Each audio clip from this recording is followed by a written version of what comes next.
Welcome to GardenDC, the podcast about everything gardening in the Washington, D.C. and Mid-Atlantic region. I'm your host, Kathy Jentz. I'm the editor of Washington Gardener magazine, and we're aimed at gardening enthusiasts, people who grow everything from edibles to ornamentals, natives to exotics. If it grows in our area, that's what we talk about.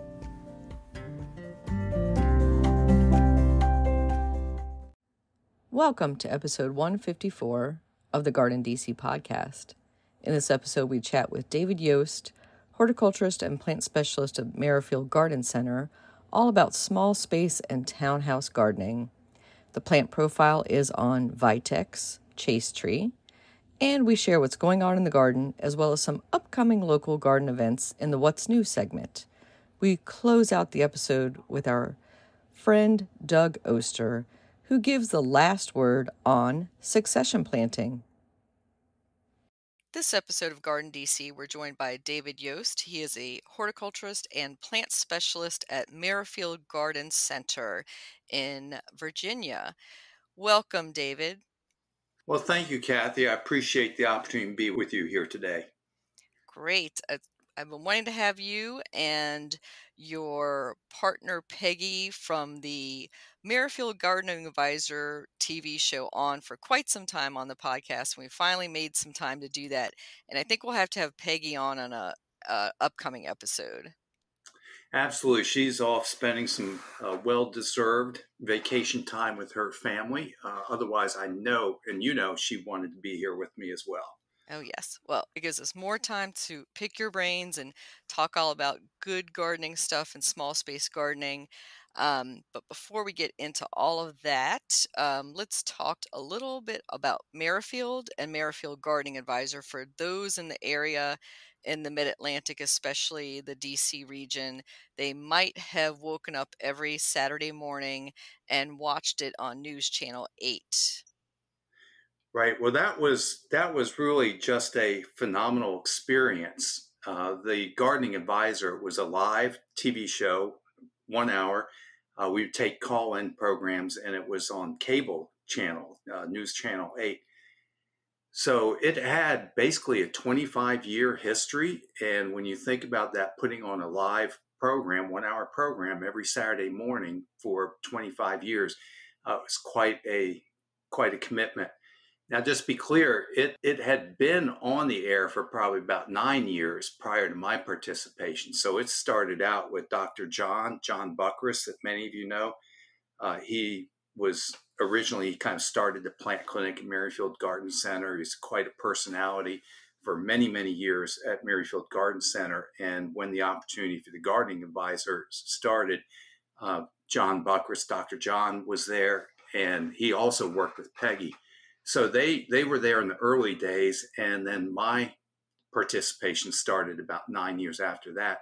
But I was on that program for over 16 years, and we would have continued with it right up until now. We would still be doing it, but the TV station changed hands. It got bought and sold in ownership, and that led to new leadership, new programming. You know, that's how those things work. But yeah, so it's probably been about 7 years since the program was taken off the air. But I don't think a single week goes by that somebody doesn't stop me and ask me about the show. When's it coming back? And oddly enough, we were, I think, the top rated program on that channel. Yeah, I can't imagine why they made that decision, David. I think it was a dumb one, obviously. And you were pretty much our only on television gardening show in the DC area. They didn't really syndicate, P. Allen Smith very much, or Martha Stewart was off the air a lot and coming back on. But can people still access the show through your website or on YouTube and watch the older episodes?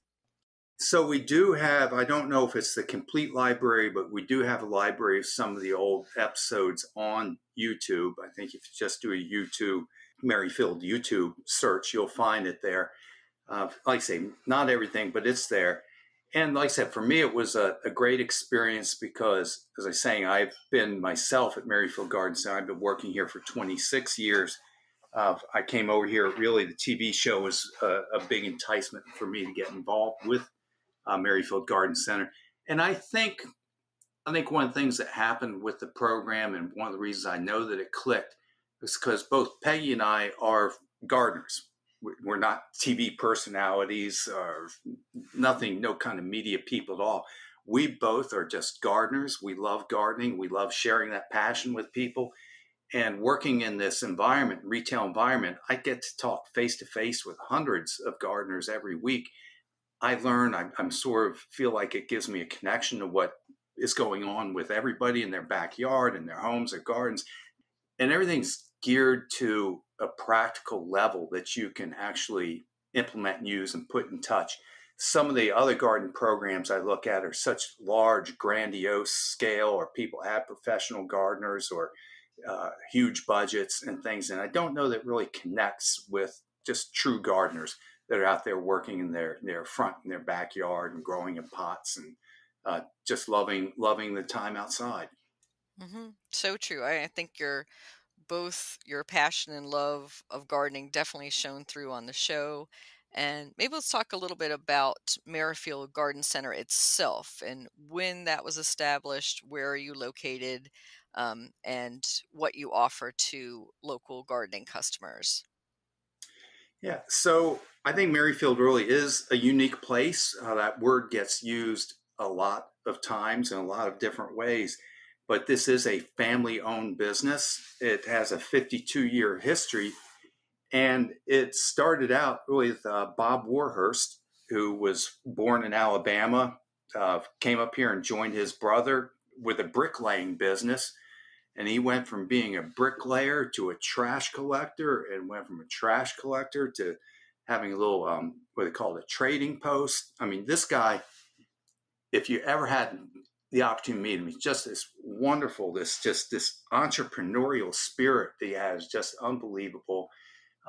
While he was in these other enterprises and businesses, he started selling plants and really saw more opportunity with that. And so then him and his good friend of his, who was a fireman, Buddy Williams, they joined forces together and started Merrifield Garden Center. So these were not plant people. These were just hardworking people with entrepreneurial spirit. And they bought, I think it was about 5 acres in Fairfax County, where it's known as Merrifield, right at the intersection of Lee Highway and Gallows Road. So it continues as a family business. Of the family has grown, and now both Bob and Buddy, his children, their children, their children's children, we're on to the third or fourth generation now, still work here very actively, running the business, actively involved in it. So for me, it's cool to be a part of truly a family-run business that's got a 52-year history to it, to be a part of it.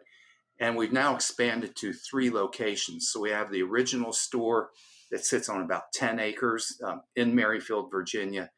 Then they expanded and built the Fair Oaks location, which is, we're more towards Centerville, which is where I often work. And we probably sit on, it's different parcels of land, but easily we've got a 25, 30 acres, and actually more than that, of nursery space. And then we built another location out in Gainesville, Virginia, that sits on about 40 acres. So the business has grown, it's expanded, and we're pretty much into everything gardening, annuals, perennials, trees, shrubs. Each place that built and expanded, we got a larger greenhouse. So we're one of the few places that really has a great selection of tropical plants. We've got home decor, the list goes on, retail sales, landscaping services. We even now sell back to other landscapers. So it's been a very interesting ride for me to be a part of, and just wonderful opportunities. And we're open year round. Christmas is a huge thing. Our Christmas shop is something everybody looks forward to. So yeah, we're here, well established, and we are definitely full service. I think what distinguishes us from others is we've always aimed for quality. We search and try to offer the best quality of plants we have, the broadest selection that we can find, and the best service that we can possibly provide to support all that. So we are in no way, shape, or form, we're not like the discounted box type things. We've got people to load the car for you, people to check you out, the register, professional horticulturists to help you with your choices and selections that's out there. And one of the things, and this is a little aside, but we take our buyers, our purchasing team will go out to the wholesale nurseries and select the plants that are coming into our garden centers. We're not buying through a middle person or broker. We invest the time and effort to go out and do that to assure us that quality plants that comes in. So we really are working very hard to bring you the best of everything, and hope you'll give us a shot and come in and check it out for yourself. We get people travel from all over the country and visit us and tell us there's nothing else like Merrifield Garden Center out there. And so this is a full service, as you said, business, and you can talk to the staff and actually ask them about the plants.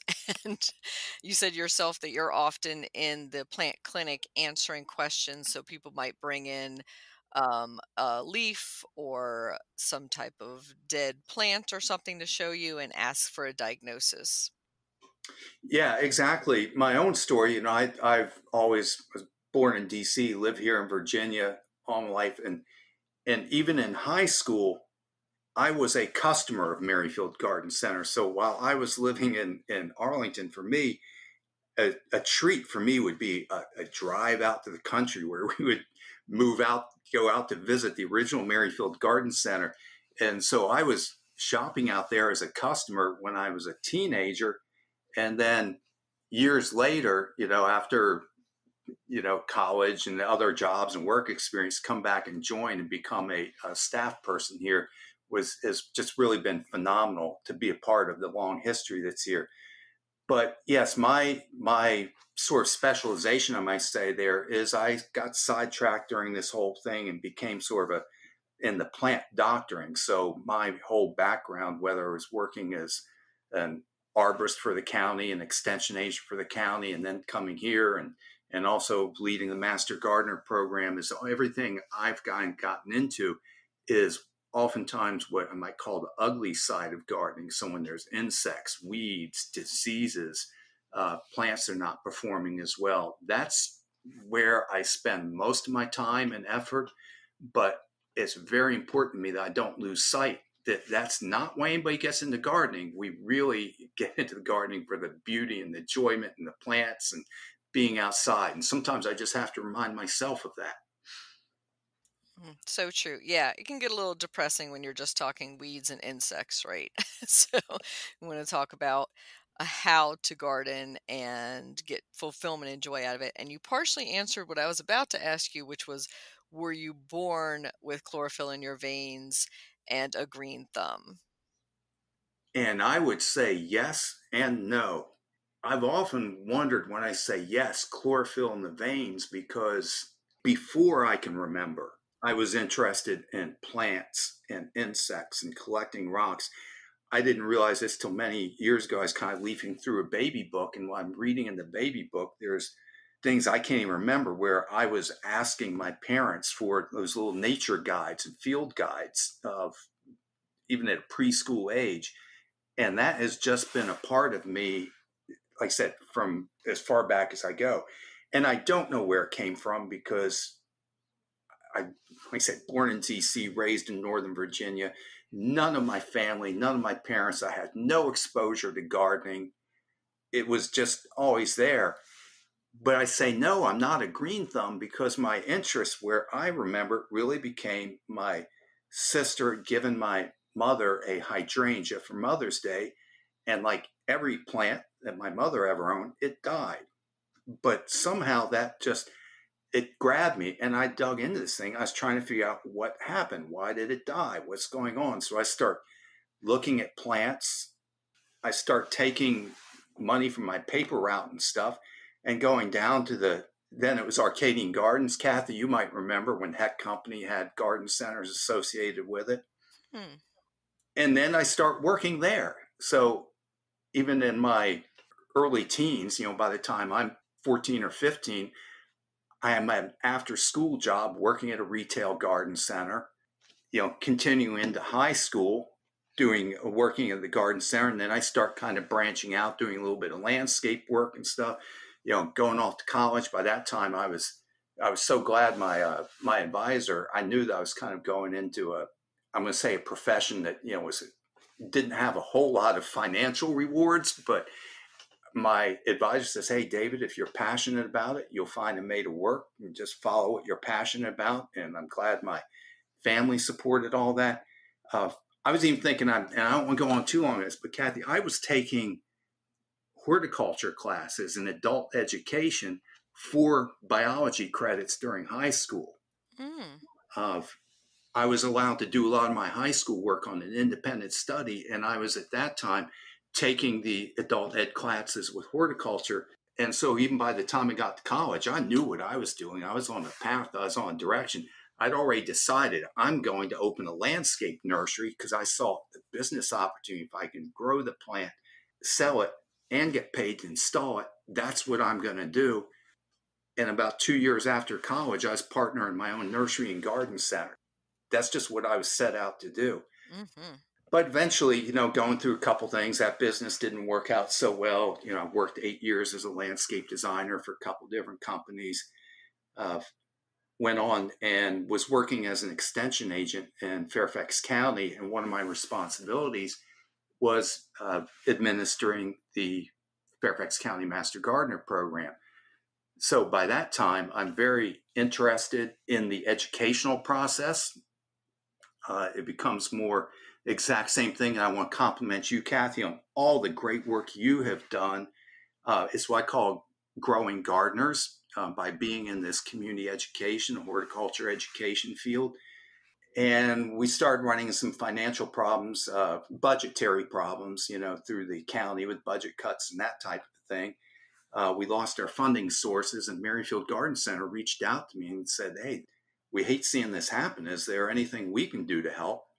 I started talking to Merrifield Garden Center about saying, "Well, yeah, we've lost our funding, and I've got a program with 120 volunteers, and we need a home." And Merrifield immediately, without any hesitation, said, "Well, you're welcome here," and they opened up use of their facility as far as the meeting room. They asked, "Is there anything else you need?" And I said, "Well, we also have our own diagnostic lab." I said, "Hey, well, let me show you. I've got another in our contractor's office. We might have a space here." And they just welcomed us with open arms and gave us that home. And as this whole kind of relationship kind of started, they said, "Well, how are we going to work all this? Who's going to administer?" I said, we'll give you guys a home, but only if you come with it, because then we're going to have to administer it." So we formed this, and I think they were the only one that I've ever heard of, a Master Gardener program. We formed ourselves as a nonprofit association to administer the program.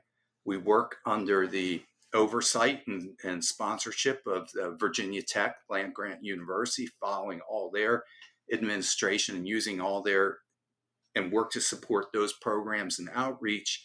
And then Merrifield Garden Center is a community supporter for us. So we operate now with the community, business, public sector all together. So I'm hugely proud of that.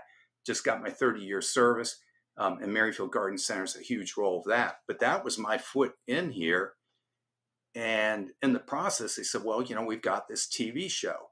And again, I had an interest in doing TV on gardening. I had seen a cutout size of Willard Scott and Ace Hardware, and I thought, why does Willard Scott have a cutout in Ace Hardware Garden Center? And why isn't that me? Mm-hmm.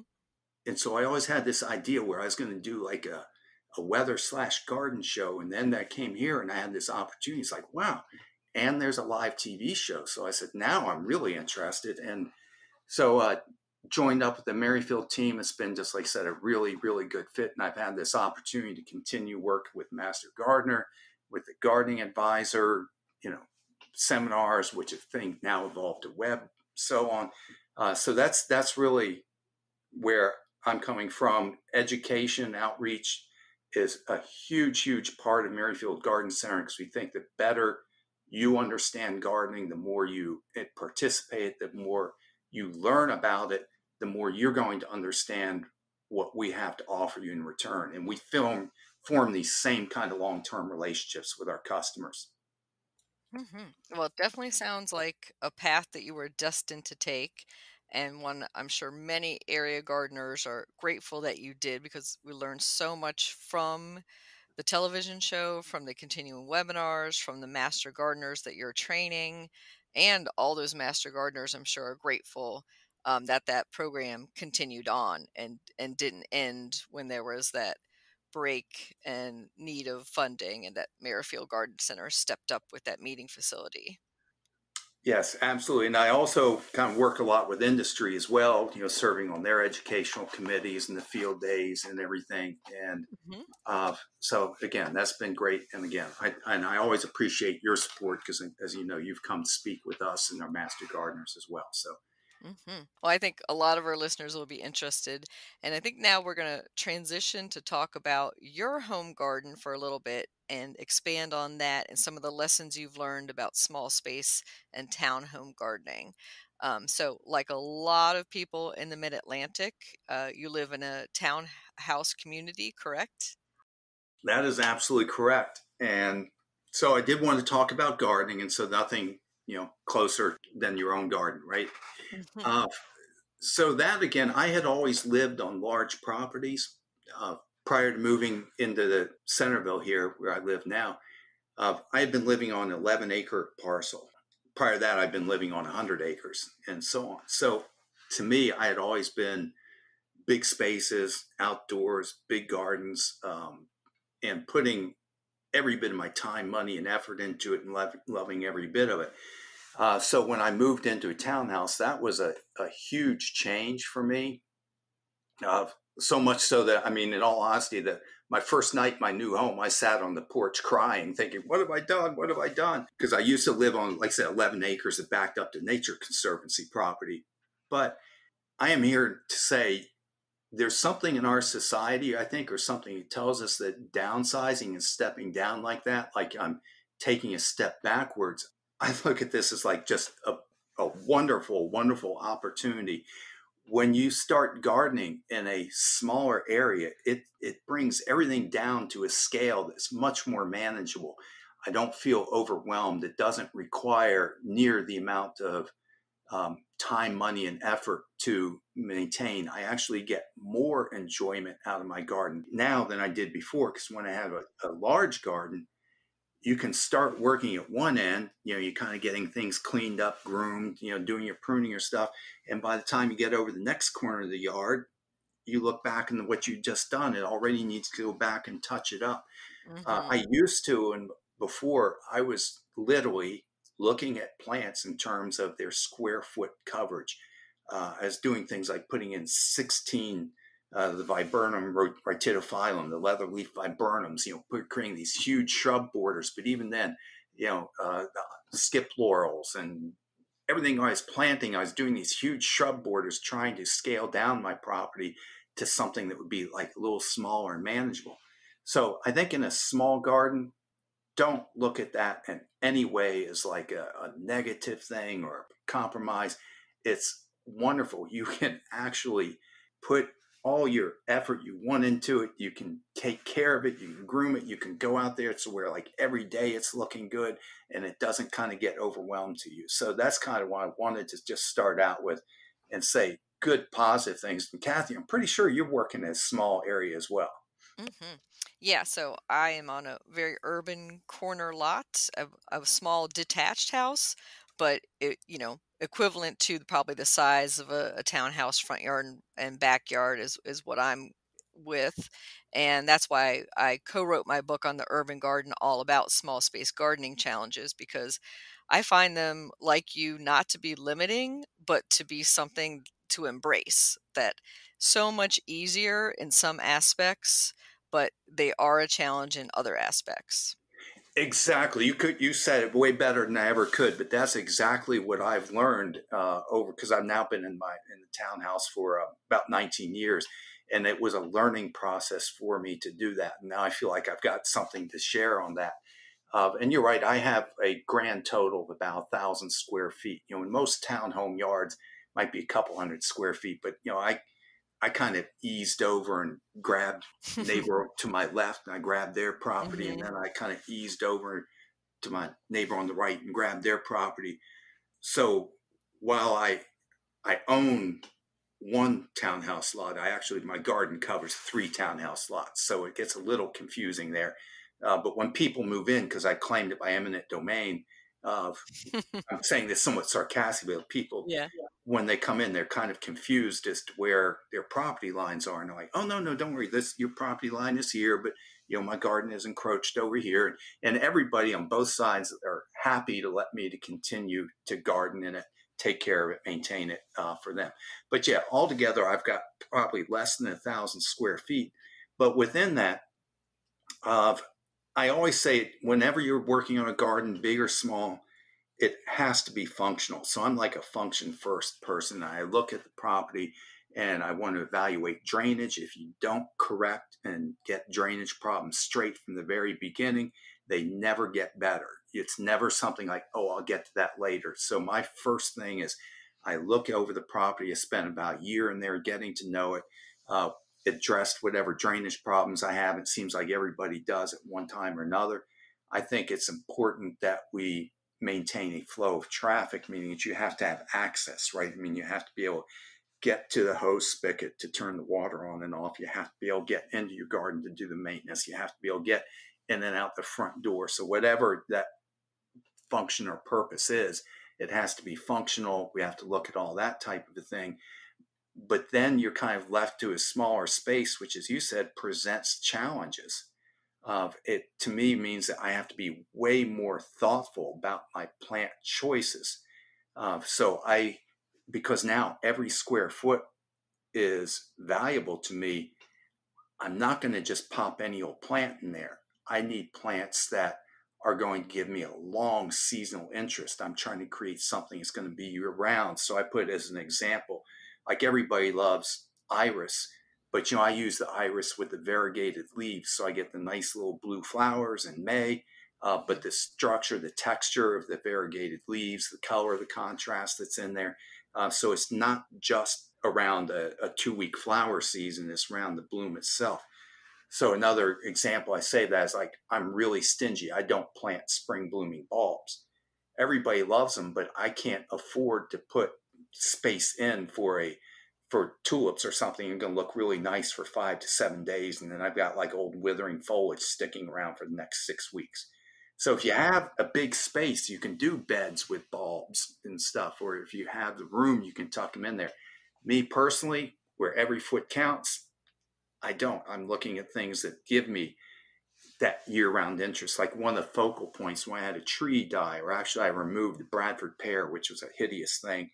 When I got that removed and I decided now I've got an area where I can put a new focal point, I chose to use a witch hazel, because I'm thinking, okay, first of all, it's a large shrub, but I'm pruning it into a tree form because townhouse lots, small gardens don't really accommodate things like Bradford pears. Just one of the many reasons we don't want to plant it. But when that thing came out there, I thought, well, I'm going to take an Arnold Promise witch hazel. I'm going to start small, and I prefer small plants because I like to watch them grow and develop, and I can nurture them. And I'm going to gradually prune this into a small tree form. And here I've got a plant now that's giving me, fragrant yellow flowers that might be hitting me in February or March. It comes out, got nice, interesting form on there that I'm doing with just a little slow, gradual pruning that goes on there. The fall coloration, which is spectacular. And so this is what I'm saying. I look at plants and I'm trying to select these things that give me long seasons of interest that it's in there.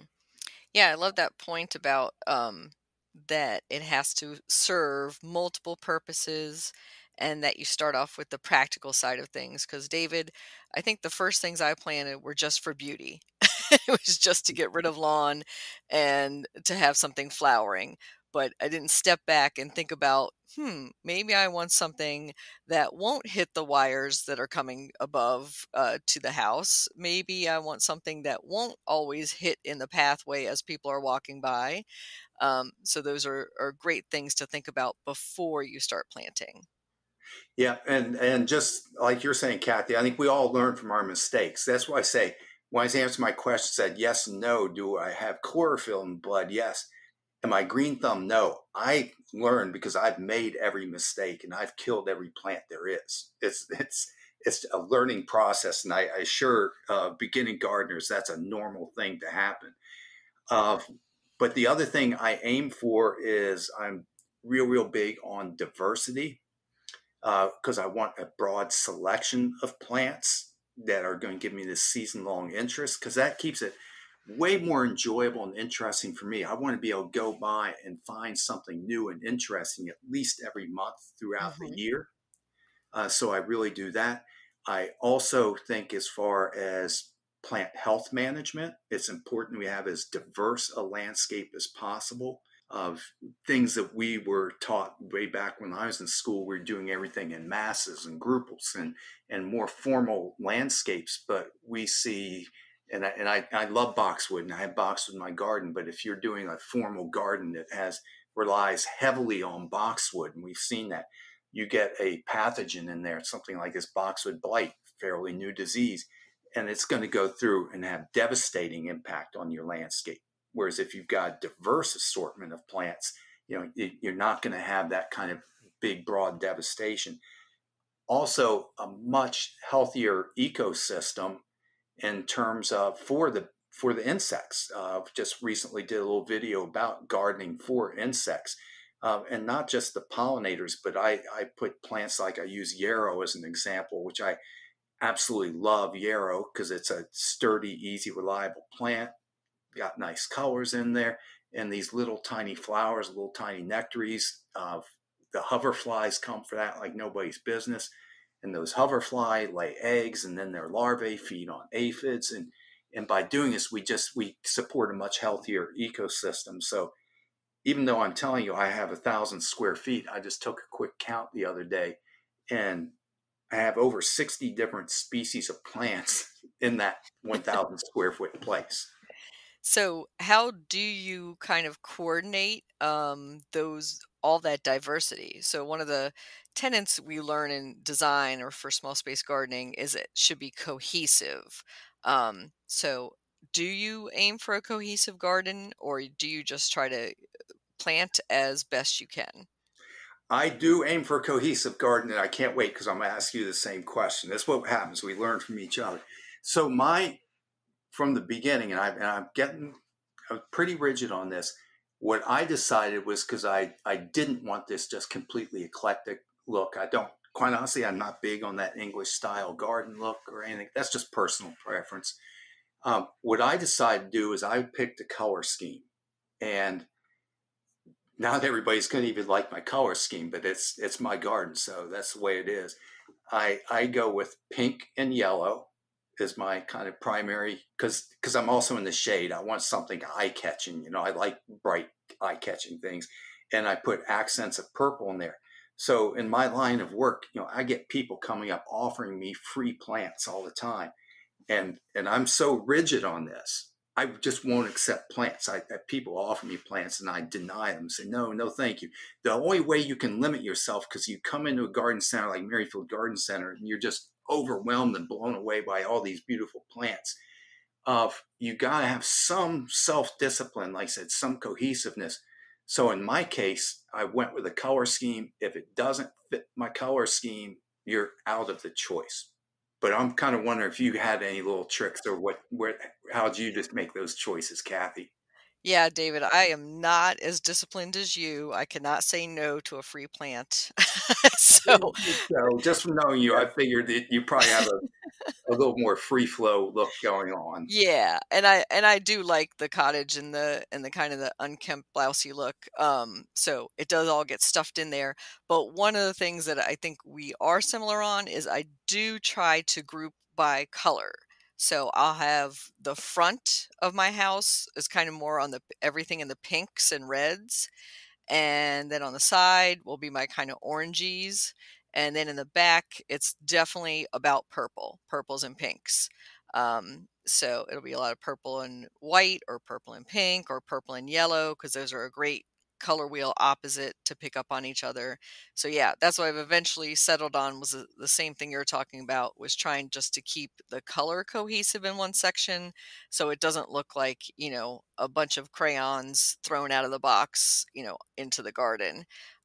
So at least there's some cohesion that way. But again, we're kind of unique in our gardens because we do get sent sample plants or plants that we're trialing. So I feel like I need to try them out in a couple different spots as well. So I'll have something in the shade, something almost in the sun, just to see how well that same plant, say a hydrangea, is doing.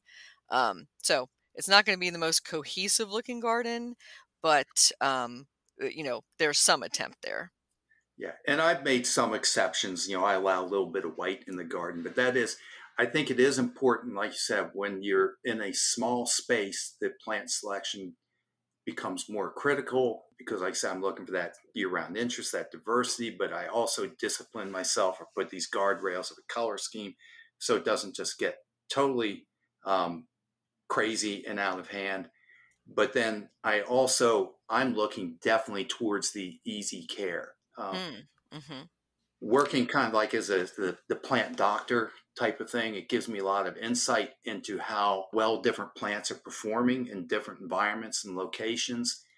And nobody goes into this because they want to be out there spraying plants and managing pests and that type of thing. So I enjoy like pruning and clipping and edging. We love nurturing our plants. That's the good thing.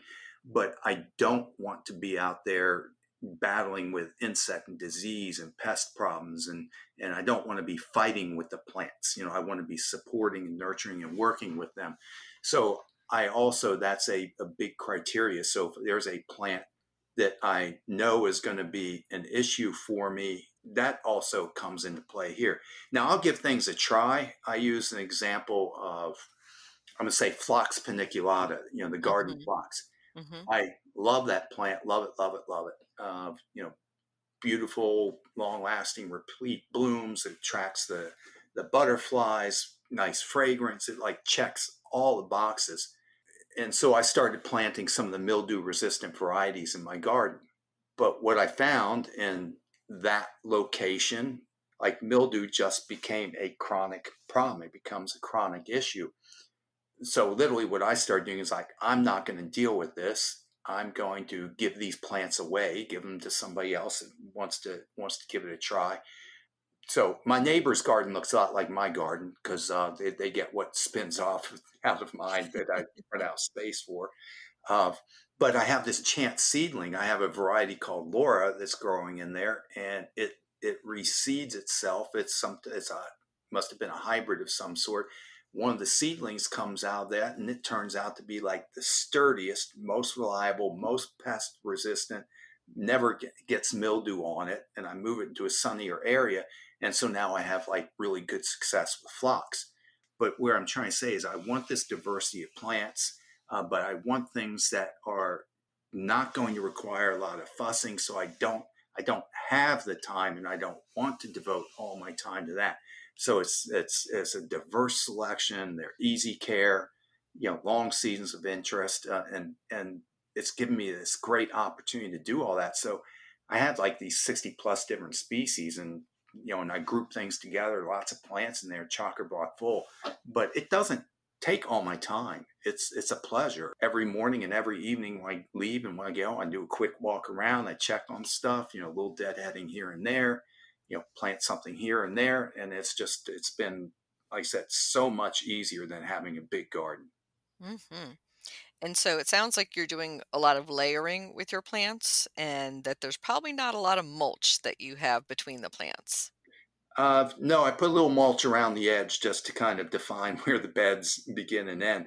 But I Mm-hmm. thought maybe we could talk a little bit about ground covers because, yes, everything is layered in there. And you being the queen of ground covers, as I say, with your excellent new book on there, I want to share a couple that have been good for me because I do want to share with our listeners some things uh, that I think are successful as I'm putting plants. So one of my go-to plants that has been just rock solid and great performer for me are the perennial geraniums, the cranesbill geraniums. Oh yeah. Yep.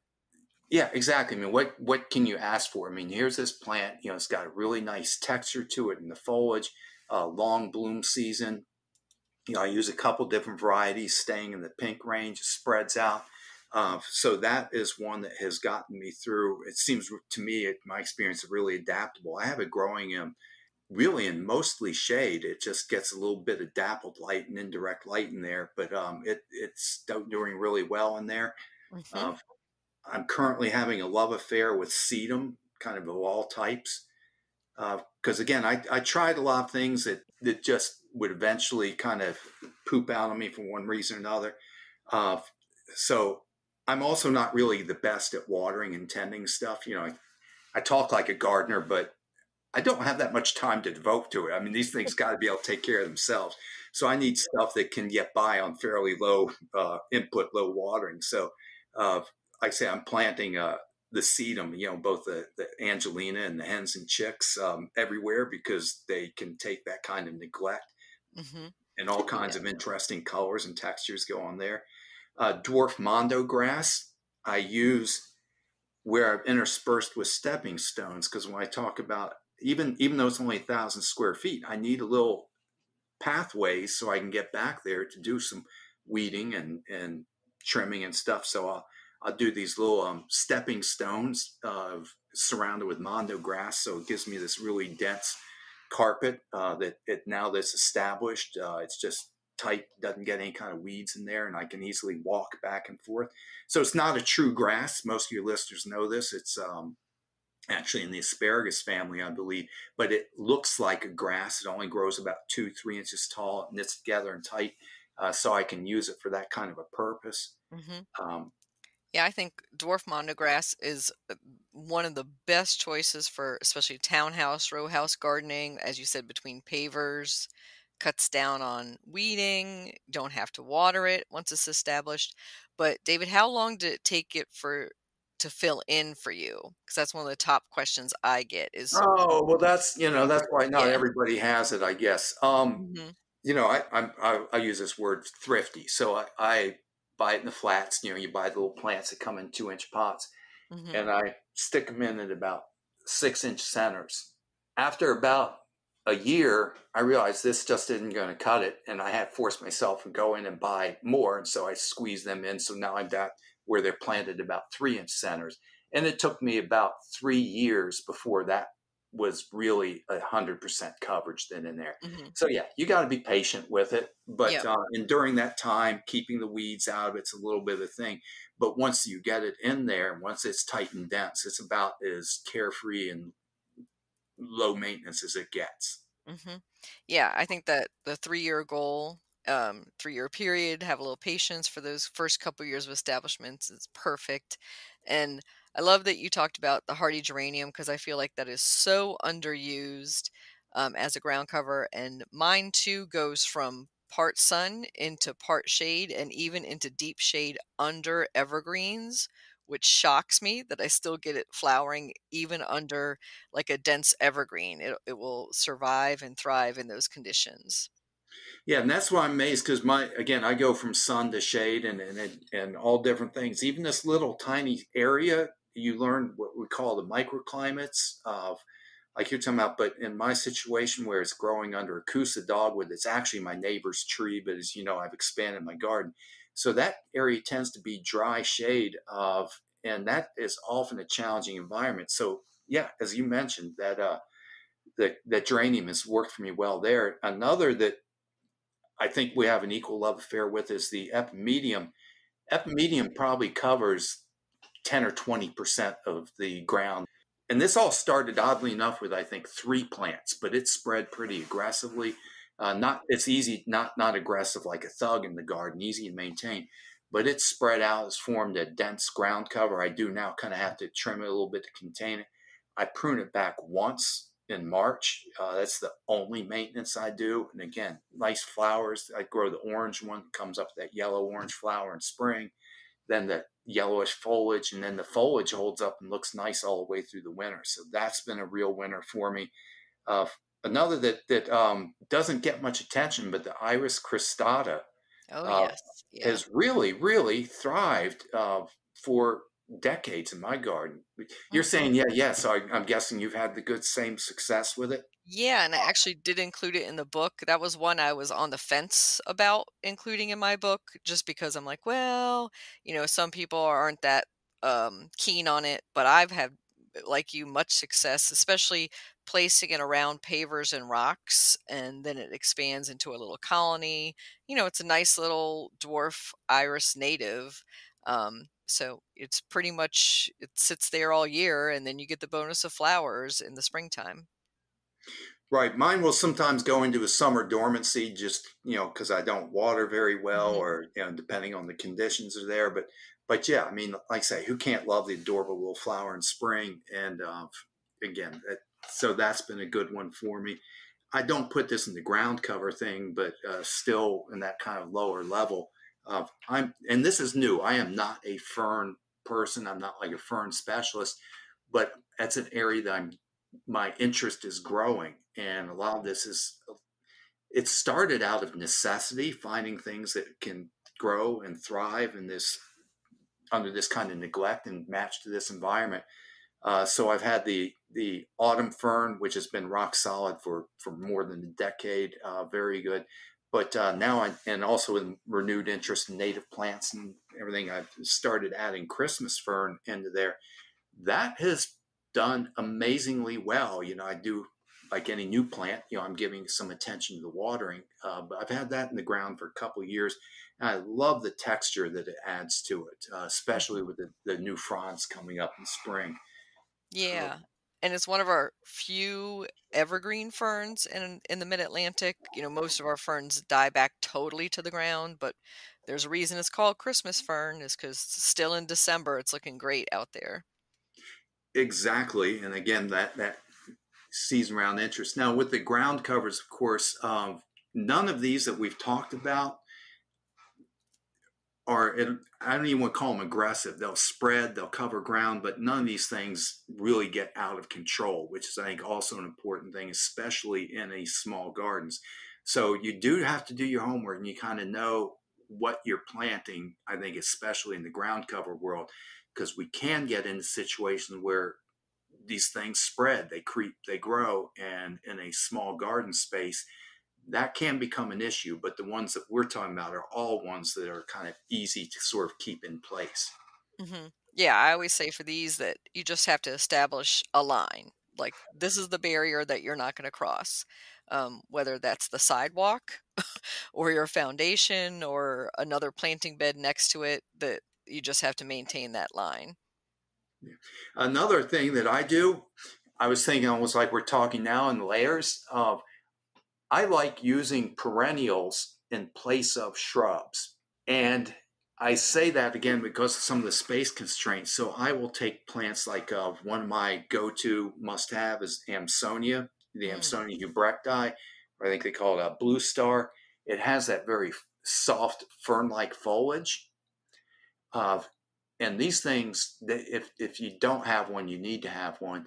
Of they're native to the southern part of the U.S., so they're adapted to hot, dry climates. So again, think durability, tough. You do need to get them out in some sunlight to make them look really nice.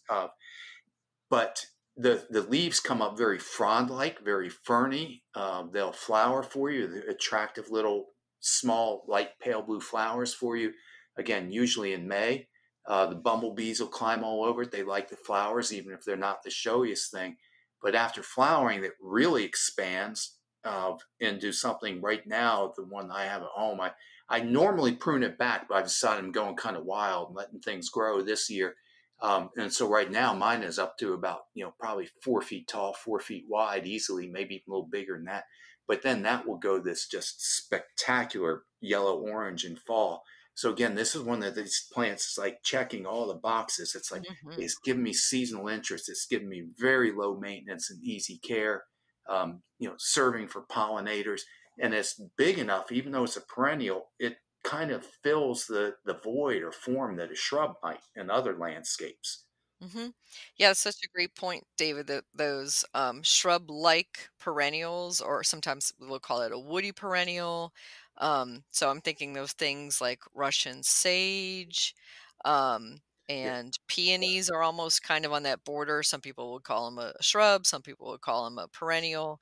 So they're basically, they'll die back to the ground for the winter time is the difference between a woody shrub, which at least the sticks will stay up for you for the winter time. Yep, Baptisia is one. I know probably a good mutual friend of ours, Janet Draper, was going through one time sitting some of her must-have perennials class I was sitting in. And yep, I'm checking them off her list. Yep, got that, got that. She said about the Amsonia and Baptisia, and Hmm. totally agree on all that.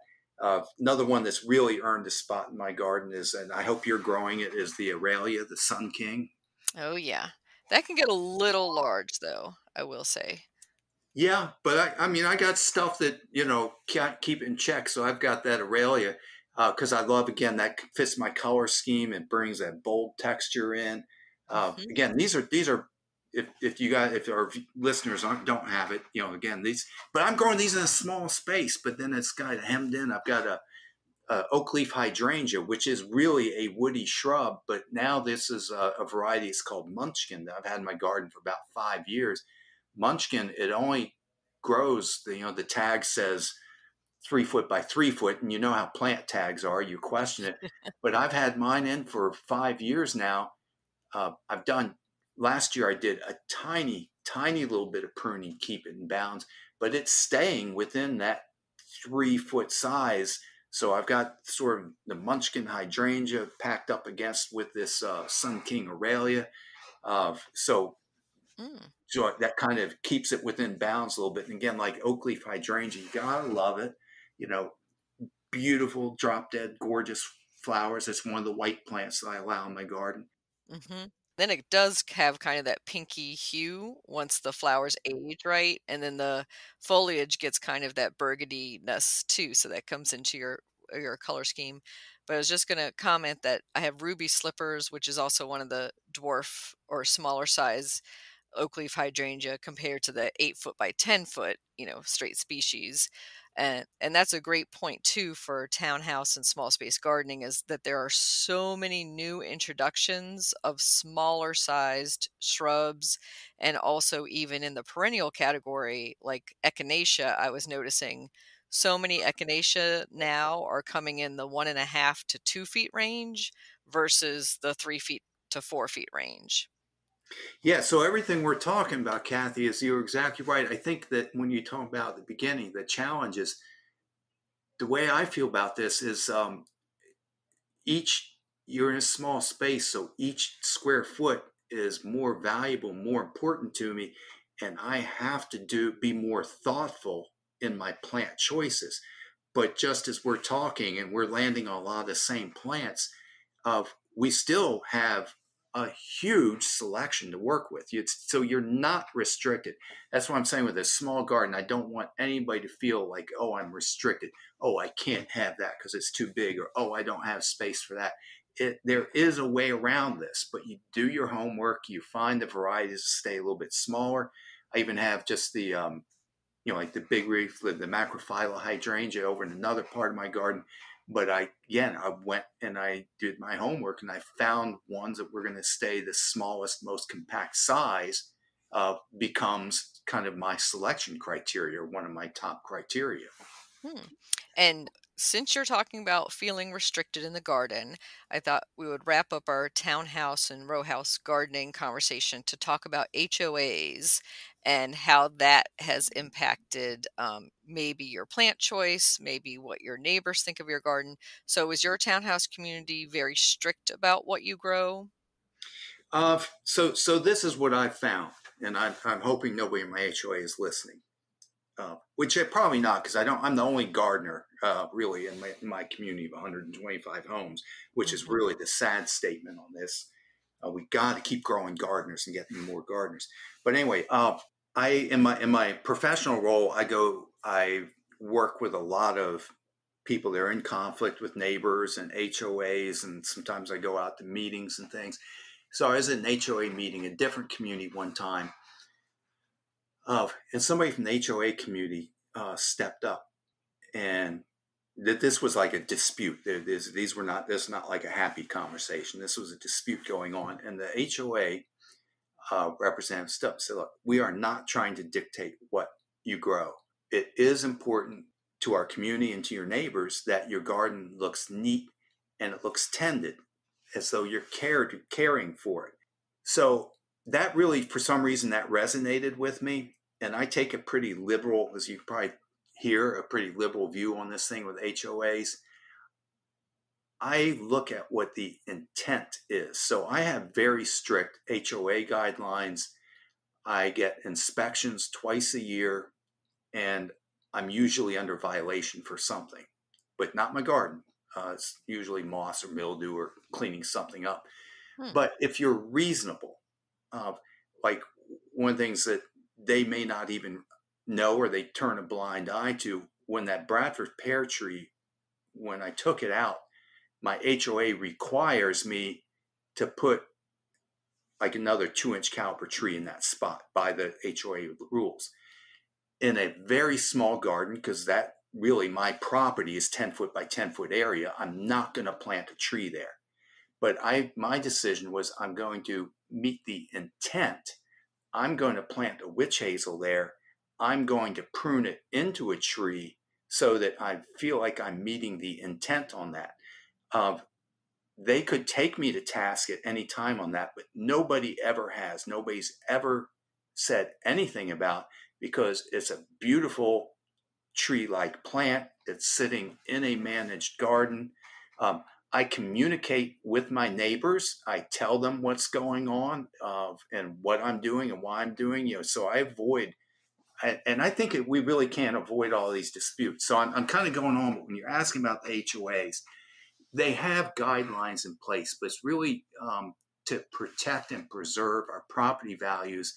And I really think if you talk to people, you communicate with them, you work to meet the intent, most people are reasonable and they're going to work for it with you. We got lawn requirements, but I don't even have a lawn. It's all perennials and stuff. I didn't have to ask for that. They look at, they see I'm caring for it. They see I'm tending for it. It's just not a problem. And I think it also helps, of course, because you're a professional. So they probably give you a little bit more slack than they might give most homeowners, but that's also in the vein of plant first and ask permission later is one of Yep. my guidelines that I'll give to people. And until they tell you not to, that you should just go ahead. Agreed. I mean, that's what I've done, and it has worked for me. But it's like I said, but it looks nice. It looks kept. It's tended. And that's ultimately, I think, where a lot of the rules and the guidelines go. They don't want to dictate what you plant. They just want to keep the community looking good. So yeah, don't let that be a stopping point, because actually the HOA guidelines can lead you down the road of making some really bad plant choices. Yeah, and they're not written by gardeners or professional horticulturists, so you're starting from that. So that's great advice to take some of those rules and bend them a little bit, or maybe even offer your suggestions to the board and say, this might not be the best place to have turf grass lawn in under shade trees, and there might be better choices for that. Yes, absolutely. And one thing before we kind of wrap this up, I did want to make sure we talk about, because you know better than I do on this, but a lot of times people have this idea of, like, if I want to grow a vegetable garden, that, oh, I need a separate place to put that, and I don't have the room to actually dig up and devote to growing fruits or vegetables. It doesn't have to be like that. Fruits and vegetables can be incorporated in with your flower beds, your perennials. They don't have to have their own separate place. They don't need to be segregated, so you can work them in that way. We're not going to have time to go and do this any justice, but growing containers opens up a world of options that are available to you.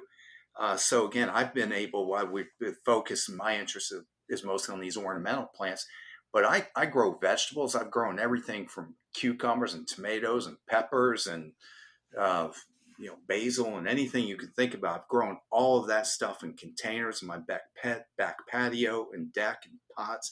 I've devoted small spaces in my garden and been able to grow blueberries and stuff. So again, you can do all of this. I'm saying you can have your cake and eat it too. You can have all this in a small space. You can enjoy it more because it's not taking over your life or your budget. You just got to do more thorough planning and more thoughtful, I think, in your selection. Mm-hmm. Totally agree. And yes, I would say that taking the time to think about that plant selection and working in edibles doesn't have to be a separate vegetable garden by any means. There's tons of new food gardening trends that mix the ornamentals in with the edibles. And, there's some of the ornamentals that we've been growing for years, like serviceberry, that are also edibles that people don't think about. So we'll definitely have to have you back on, David, to talk more about containers and mixing in our food, our edible and ornamental gardens together. But before we let you go from this episode, how can listeners contact you and find out more also about Merrifield Garden Center? So probably well, first of all, we really want you to come visit us. There's nothing like actually making a personal visit here. And I oftentimes move around the between different stores, and my schedule's kind of unreliable. But right now, I'm usually at the Fair Oaks store on Tuesdays through Fridays, and I work at the Merrifield location on Saturdays, and you'll find me there at the plant clinic. So I'd love to visit you and see you in person. And then if that's not convenient for you, just reaching out to me through our website or email. I'm always pretty good at following up on those type of things. But like I say, I'm also part of a team. So it's not like you have to come see me. I'm just one of a group of really great professionals, and that's one of the nice things working here too. Is I have so much. I've learned so much from everybody that I work with along here. So yeah, best way to see me is come visit me. I'm happy to give my email address, which is dyost. That's my name for David Yost. It's dyost at mgcmail, which is for Merrifield Garden Center mail.com. I'm hard to reach on the phone, so phones, you're welcome to call, but in a retail environment, it's hard to get to the phone sometimes. So best way, stop by, see me, email me. Definitely want to see you. And of course, my colleague Peggy Beer she is big time into container gardening. If we ever do have that conversation, it's going to be with Peg right beside me. Great. I can't wait to have that and have Peggy on with you. And any final thoughts for townhouse, row house, small size gardeners? Maybe somebody who's just moved in and doesn't know where to start. With any new homeowner, I'm going to say just at first observe, get to know your property. My first year in the house was just observing, learning where the sun went, and I'm still learning, the kind of where the microclimates are, and spending time on preparing the soil and such. So just observing, taking your time, enjoying the process is good. If you are new to this, then welcome aboard. I always want to go with success, which means I prefer to take things one step at a time, and we learn in the process. It's really difficult when people, and this is more larger properties, when people jump into a landscape, they kind of go at it, full steam ahead, and then next thing you know, they found like they've gotten in over their head. It's better to start small, build on success, and it's a learning process, but it's a lifelong learning process. And once you get hooked, you never turn back. So true, and great advice. Thank you, David. Thank you, Kathy.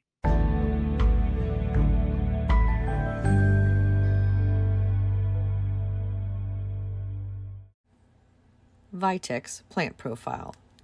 Chase tree, Vitex species, is a small tree that is native to the Mediterranean and Asia.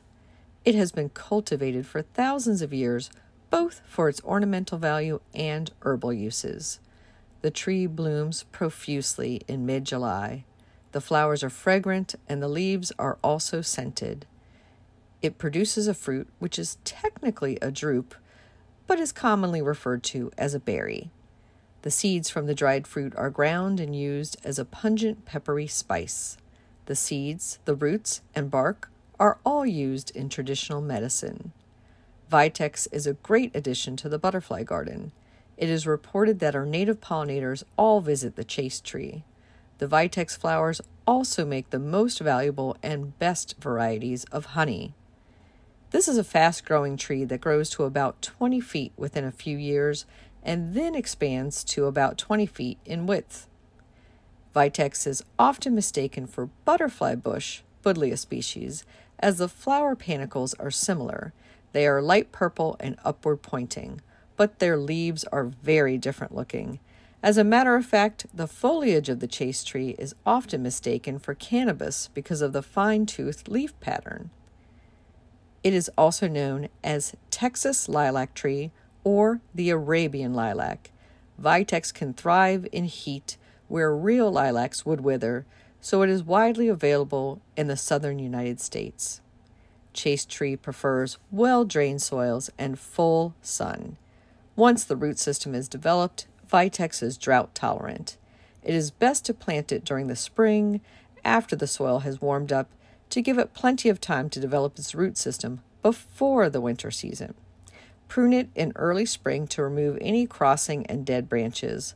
Also remove any upright sprouts. Then train it to be a tree form or shrub shape as you wish. Vitex can also be good container grown. Snip off the spent flowers right after they start to lose their color to encourage a rebloom about 6 weeks later. Vitex is deer resistant due to the fragrance. Wear gloves when handling this plant. As with many aromatic plants, skin contact can cause allergic reaction. Vitex agnus castus, the straight species, and the variety Shoal Creek are available in tree form at many area garden centers.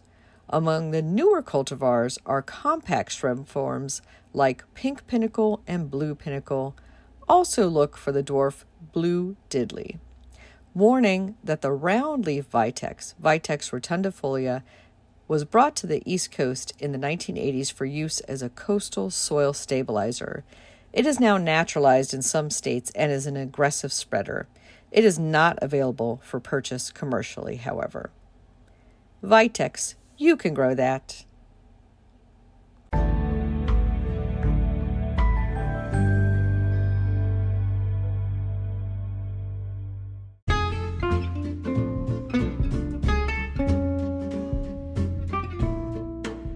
What's new in the garden this week? The Abelia shrubs are blooming and the gladiola bulbs have put on flower spikes. Over at the community garden plot, we dug up the Parisian carrots that we had sown from seed last March, and you can watch a video of that reveal at our TikTok channel at WDC Gardener.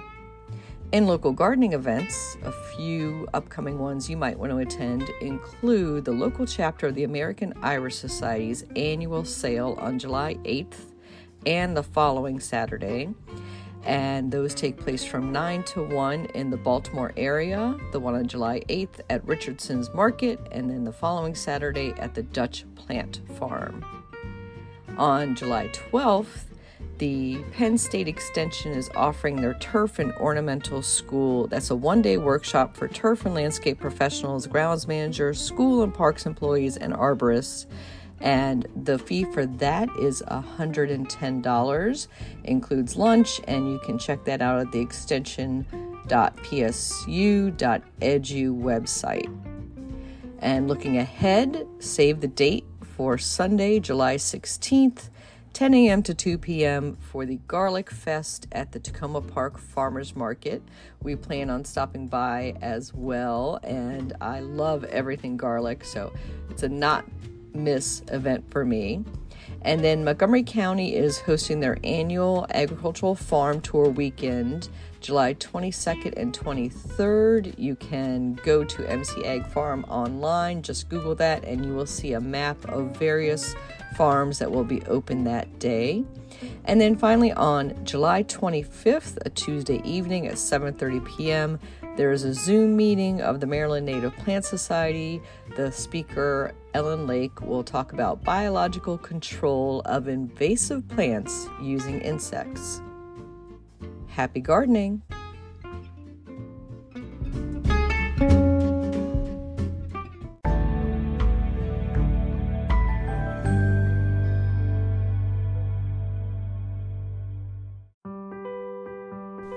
Get low-maintenance alternatives to lawns with the new book Ground Cover Revolution by Kathy Jentz. Reducing the lawn is among the biggest trends in homeownership, with an endless stream of homeowners looking for an eco-friendly alternative to a traditional, everyday grass lawn. In the last 3 years alone, over 23 million American adults converted part of the lawn to a natural landscape, and now are looking to do even more. The biggest challenge to adopting this new ideal of the perfect lawn is knowing how and when to replace your turf and which plants are the best ones for the job.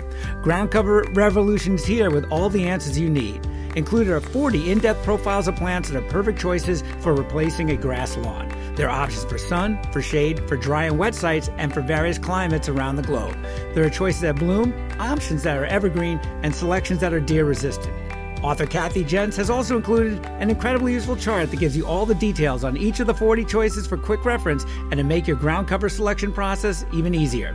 Whether you want to replace the entire lawn or just reduce the amount of land dedicated to turf, Ground Cover Revolution will help you usher in a new and improved idea of what a beautiful lawn should be. Available at bookstores now and also at Quarto.com, where you can get 30% off using discount code GARDENING30.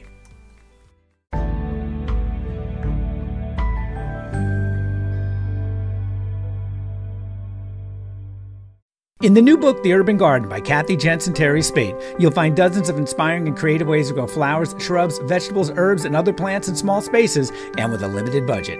Whether you want to grow on a balcony, rooftop, front stoop, or a tiny urban patio, turn your growing dreams into reality and build a gorgeous and unique garden that showcases your personal style while still being functional and productive. With the ingenious ideas and resourceful tactics found here, you'll be maximizing yields and beauty from every square inch of your space while also making a lush outdoor living area you'll crave spending time in. Whether you're growing edible plants or beautiful flowers, the 101 amazing growing ideas found in the Urban Garden will turn your tiny urban yard into a treasure trove of green you'll be proud to share with family and friends. Buy your copy today at your local retail bookseller or order it online now at Amazon.com or bookshop.org.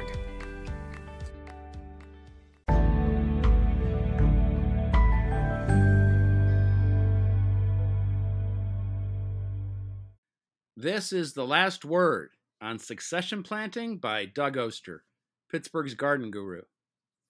Still a little sore 6 days after being released from the hospital after surgery, I'm standing in my little unheated greenhouse, potting up peppers into 6-inch pots and sowing seeds of several heirloom lettuce varieties along with moonflower seeds and a nasturtium I've fallen in love with called Orchid Flame.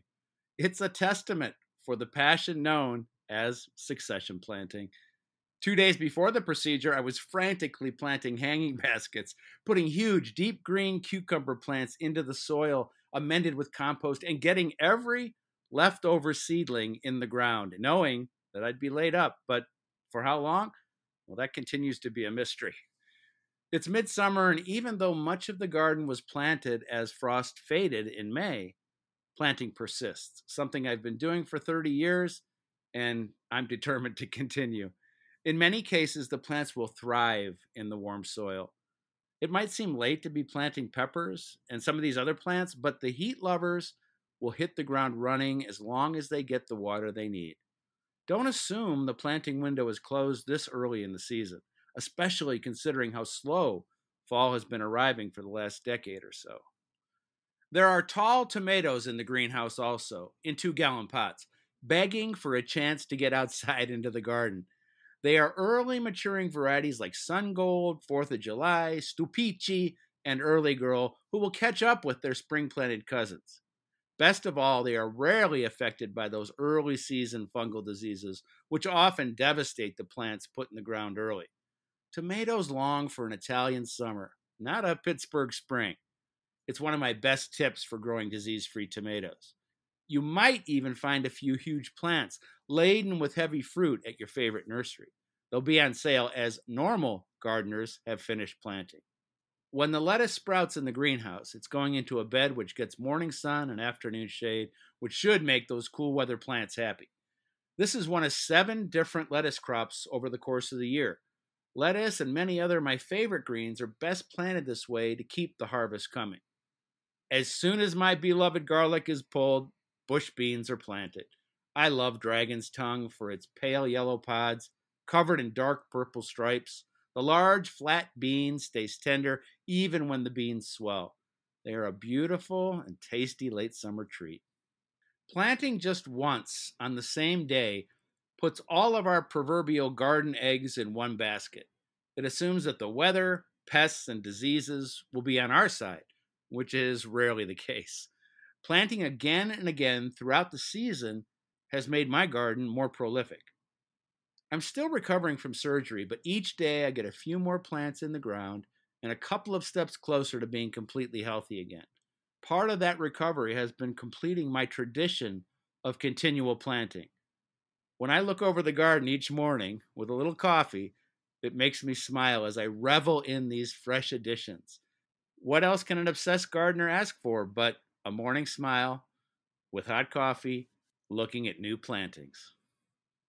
This was The Last Word on Succession Planting by Doug Oster, Pittsburgh's garden guru.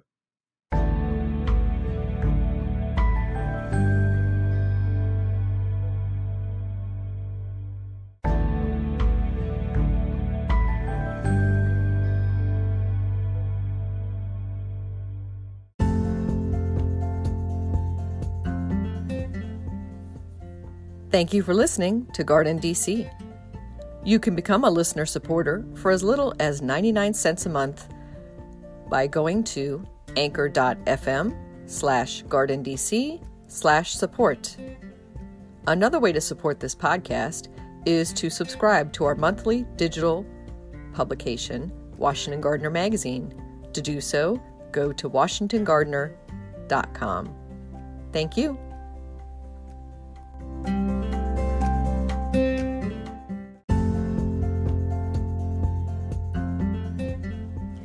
You can find Washington Gardener online at WashingtonGardener.com, on Twitter at WDC Gardener, on Instagram at WDC Gardener, and on Facebook.com at Washington Gardener Magazine.